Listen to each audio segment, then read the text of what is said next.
भिवंडीत 7वीत शिकणाऱ्या विद्यार्थिनीचा विनयभंग करण्यात आलाय। शाळेतील शिक्षकाकडूनच अल्पवयीन विद्यार्थिनीचा हा विनयभंग करण्यात आलाय।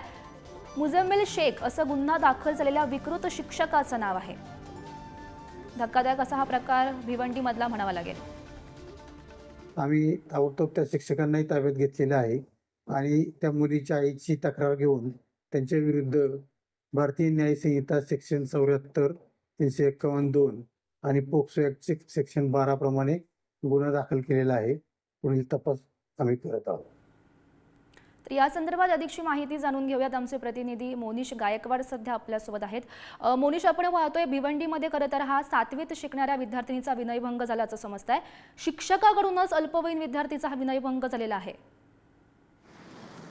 नक्कीच भिवंडीतील शांतीनगर परिसरातील ही घटना आहे। महानगरपालिकेची 79 नंबर शाळा आहे।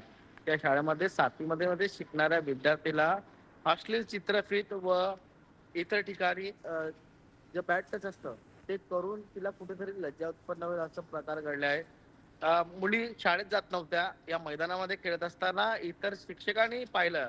त्यानंतर त्या विद्यार्थ्यांच्या पालकांना बोलवण्यात आलं व त्यानंतर विद्यार्थ्यांनी संपूर्ण प्रकार आपल्या पालकांना सांगितल्यानंतर शांतीनगर पोलीस ठाण्यात या शिक्षका विरोधात गुन्हा दाखल करण्यात आला। पोलिसांनी तात्काळ त्या शिक्षकास ताब्यात घेतला असून पुढील तपास सुरू आहे। नक्कीच मोनिश, पोलीस या शिक्षकावर नेमकी काय कारवाई करतात हे पाहणं सुद्धा महत्त्वाचं ठरेल। धन्यवाद दिलेल्या सविस्तर माहितीसाठी।